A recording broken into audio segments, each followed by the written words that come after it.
Welcome in. You're listening to Locked On Now NHL, local experts on the biggest stories on the ice. I'm your host, Kainani Stevens. Thank you for making Locked On Now your first listen every weekday. A full slate of games on Tuesday night, and our Locked On NHL hosts are here to help break down everything for you. Let's start off with the biggest game. The biggest game. Now, the Calgary Flames keep on taking games down to the wire, but they just can't seem to close things out. It was their fifth game in overtime already that they've lost in just this short season. Locked On Flames tells you what happened tonight and why Calgary has come out on the wrong side of so many close games. Well, folks, the Flames at least walk away with a point after quite the tilt. One of their best games, really most competitive games this season. My cat seems to agree. And unfortunately, the Flames just couldn't hold off the Flyers. I really don't have much to say about the Flames in this game other than they played a good, strong, physical game. And Johnny Gaudreau was all over the puck, but kind of knew it was over the second that Kevin Hayes scored and, of course, honored his brother. And then Cam Atkinson scored the overtime winner, and Cam was Jimmy's roommate at Boston College. So, I just, good for the Flyers. It's hard to be upset on a night like tonight. A point's a point, but again, some nights it's bigger than hockey. The Sharks sticks have gone quiet in the middle of their road trip, but last night San Jose came out firing in Minnesota, and that resulted in a 4-1 win. Locked On Sharks tells us how San Jose sparked the offense. The Sharks find their offense. I'm JD Young of Locked On Sharks, and the Sharks finally get their offense going, winning 4-1 over the Minnesota Wild. A game where Timo Meier continues his hot streak. Another 2 points for Timo Meier tonight, and just was a bully on the ice, running over Wild's players and basically doing whatever he wanted. James Reimer looked solid again in the net, especially in that second and early third period when the Wild really started to lay it on. But again, it was just a nice where the Sharks were able to establish their forecheck and really kind of take it to the Wild, and the Wild unable to respond. We'll have a full breakdown of tonight's game on our Locked On Sharks podcast, wherever you get your podcasts. And of course, you can find us on YouTube. On the other bench, Minnesota came out flat. Our Locked On Wild host says that more attitude than coincidence led to that on Tuesday. Well, I was going to ask Kirill Kaprizov about his performance directly after tonight's game, but he never showed up. Hey, everybody. Seth Topol, host of Locked On Wild, recapping the Wild's 4-1 loss to the San Jose Sharks to fall to 10-5 on the season. There are a lot of things that I can excuse in watching a team and breaking down their performance. Lack of effort is not one of them. The Wild did not have a good game plan coming into this game. They fell behind early. They were pushed around by the Sharks all night long. The lone goal of the night going to Joel Eriksson-Ek, and all in all, just a bad performance by this Wild team in this one tonight. The biggest takeaway, and it is starting to become too common of a trend, Kirill Kaprizov, a non-factor once again. If you'd like to hear a little more about how the Wild bounced back after tonight's loss, you can head over to Locked On Wild wherever you listen to podcasts.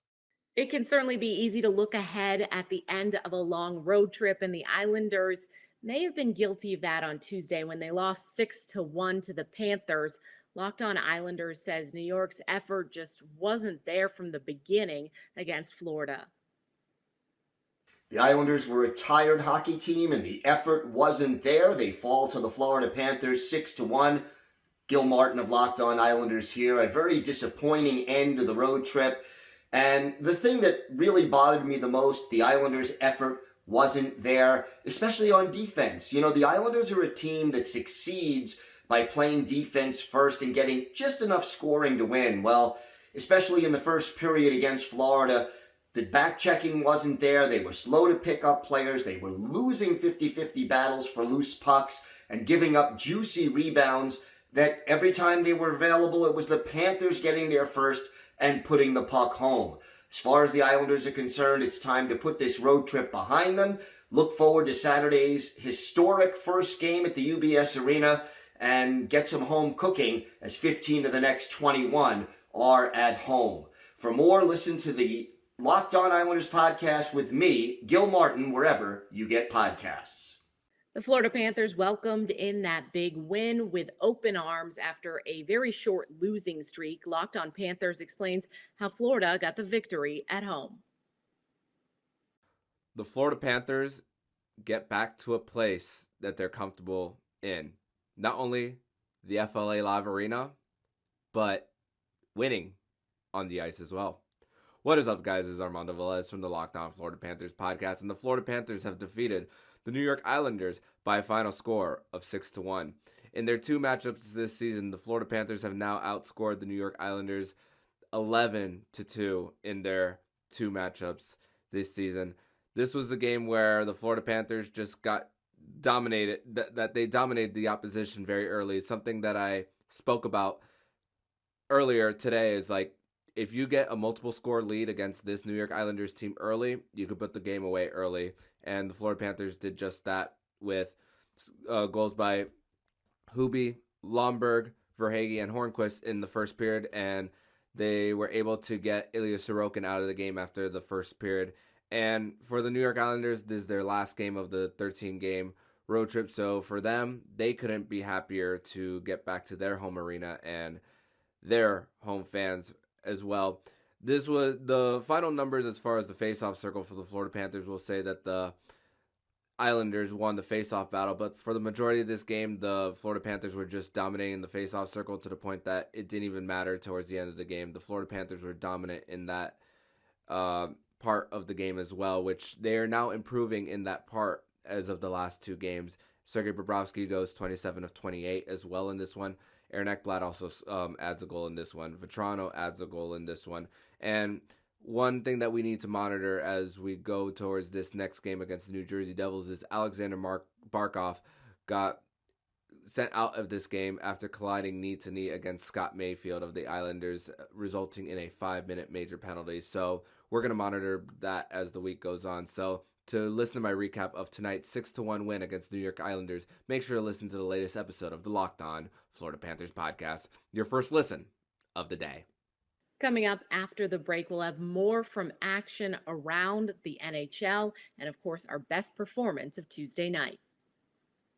This episode of Locked On Now brought to you by Bet Online. It's the #1 spot for all your online betting needs, especially now that college basketball is underway. You definitely want to check out their new website, whether it's props, odds, lines, whatever you need. That is where you need to go to get things handled at Bet Online. If you sign up today, you can receive your 50% welcome bonus on your first deposit. Just use promo code Locked On to receive your bonus. And again, don't forget your 50% welcome bonus on your first deposit. You just have to use promo code Locked On. Welcome back to Locked On Now. I'm your host, Kainani Stevens. A ton of games on Tuesday, but the clear-cut best performance came from Ryan Getzlaf as he ticks off another career accomplishment with the Ducks. The best performance. Hold up. Getzlaf tallied his 1,000th career point in that game against the Capitals. He's the only player in Anaheim team history to reach that milestone. Locked On Ducks has more on this momentous accomplishment. The win streak is at 8, and Ryan Getzlaf is at 1,000 career points. Hello, everyone. I'm Jason Hernandez from Locked On Anaheim Ducks, and it's time to celebrate in Anaheim as Kapitan Getzlaf reached the 1,000-point milestone in a wild 3-2 victory over the Washington Capitals in overtime. Getzy becomes the 7th active player to reach the mark and only the 92nd player in NHL history to hit 1,000 points. The future Hall of Famer got the primary apple to Cam Fowler, and the celebration was on as his teammates mobbed him after the historic assist, his 720th career assist. Also of importance, Troy Terry extends his point streak to 15 games, that's tops in the league, and Trevor Zegras netted 2 goals, including the game-winning overtime goal. We'll have more on this landmark achievement on Wednesday's Locked On Anaheim Ducks. Check that. First place, Anaheim Ducks. You hear that? First place in the Western Conference, Anaheim Ducks. The Toronto Maple Leafs won their 4th in a row, and that makes it 9 out of 10 as they beat the Predators in front of their home crowd. That's all positives, which means all smiles post-game from our Locked On Leafs host. The Leafs win streak reaches 4 as Soupy gets the donut. Hey, I'm Mike DiStefano from Locked On Leafs. The Toronto Maple Leafs blanking the Nashville Predators here in Toronto by a score of 3-0. Before the game, a nice little pregame ceremony for former captain Dion Phaneuf as he announced his retirement earlier today. And he had a great game to watch on display tonight. Austin Matthews opened up the scoring on the power play in the first period, and if it wasn't for UC Saros, this score probably would have been a lot more lopsided than the final suggested. It wasn't until the third period where David Kampf was able to get one more past him to give them a cushion, make it a 2-0 game, and then Mitch Marner scores an empty netter to seal the deal. But the third line tonight for the Toronto Maple Leafs, I'm glad Kampf finally got rewarded for a goal because they were phenomenal, outstanding. Kasha, Kampf, and Engvall, round of applause for you guys. But truly, the number one star of the night and the number one star of the season for the Toronto Maple Leafs was Jack Campbell, who did get the 26-save shutout.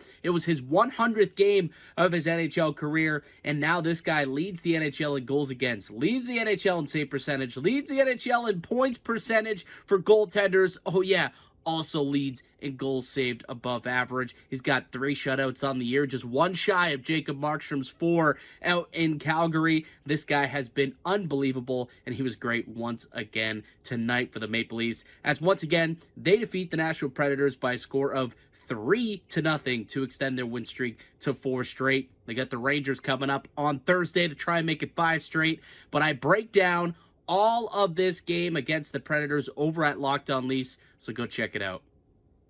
The Pittsburgh Penguins cannot find a rhythm. The Pens are supposed to be a powerhouse again, but they're still finding their footing on the ice, and they lost again on Tuesday. Rumors are swirling the team could be sold, and Locked On Penguins fills you in on all you need to know. Well, Penguins got goalied yet again. Hey everyone, I'm Hunter Hodes of the Locked On Penguins podcast, and here's another Locked On Now video after the Penguins fall 2-1 to the Buffalo Sabres. 3 in a row now, 8 of their last 10 they've lost, as they're now 7th in the Metropolitan Division. The only team that is lower than them are the New York Islanders, as they have struggled even worse than Pittsburgh has this season, which is crazy to think about considering the Penguins have just not played good hockey for a large stretch of this season. Even now, with mostly everyone healthy, everything is still not gelling yet. I guess it's still going to maybe take a little bit of time, but Pittsburgh still they're not getting the results, and they're not finishing their chances to get those results. The team also was in the news a lot earlier before this game, as the team looks like it's going to be sold to the Fenway Sports Group. They own the Boston Red Sox plus the Liverpool soccer team in the English Premier League. For more on that, plus a full recap of this Penguins loss to the Sabres, go check out the Locked On Penguins podcast. I post episodes every weekday. The Arizona Coyotes won on Tuesday. Normally, I'd say a little bit more than that, but, when it's only the second win of the season for Arizona, that pretty much says it all. Locked On Coyotes has the recap on how Arizona took down St. Louis. Hey, I'm about to record an episode in just a bit. I'm going to have to talk about, the Coyotes losing another game. Because, that's just the way this season's going to... Wait, you're telling me they won? They beat St. Louis? Oh, okay. This changes everything. All right, thanks. Hey, everyone, Robin Leonu here with Locked On Coyotes. And the Coyotes actually won a game, beating the St. Louis Blues 3-2 in regulation, and probably one of the most complete games that any of us would see all season long. The penalty kill actually did their job. The power play actually kind of did their job. overall, one of the most complete games. Scott Wedgwood, decent performance from the goaltender, and they just looked like they would keep it up with one of the better teams in the NHL. It was a really surprising game from the Arizona Coyotes, and I think really a good change of pace to see Arizona, finally get a good win under their belt, and now that puts them at their second win of the season. They finally get another 2 points. Shout out to Barrett Hayton for getting his first goal of the season. Shout out to Shane Gostisbehere for continuing to be the Coyotes' leading scorer, as well as, of course, getting the game-winning goal late in the third period that gave the Arizona Coyotes the win. Again, we'll have to break all this down, and we're going to bring Carl Pavlik into this as we break down the win, see what exactly impressed all of us as, once again, Arizona Coyotes take down the St. Louis Blues in a surprising game. Gotta say, pretty satisfied. We'll talk about that on the next episode of Locked On Coyotes, so be sure to check us out at LO_Coyotes on Twitter and found wherever you get your podcast. The Dallas Stars picked up a needed win over the weak Red Wings on Tuesday night. Dallas scored evenly throughout the 60 minutes for 5 goals on Detroit when it was all said and done. Locked On Stars breaks down the performance. The Dallas Stars offense is starting to catch fire. What's up, everyone? Dane here with Locked On Stars, coming to you after Dallas's 5-2 win over the Detroit Red Wings. Dallas had a huge performance that they desperately needed before playing some more challenging teams in the league over the next coming days. And Dallas comes up big. They have 10 goals in their past 2 games. The offense is absolutely on fire, like I said. The team has been struggling to find offense so far this season, but they seem to be getting in a rhythm now. After having their player-only meeting last week after their loss to Nashville, they are now 2-0 after that player meeting, and they need all the momentum they can get going into their next matchup with Minnesota in Minnesota. That's going to be a huge test to see where the Stars are truly at, but this is a huge win for Dallas. Luke Glendening gets revenge against his former team. Jake Ottinger steps up to replace a sick Anton Hudobin, and plays pretty well. All in all, a lot to cover on tomorrow's podcast episode, so be sure to check that out.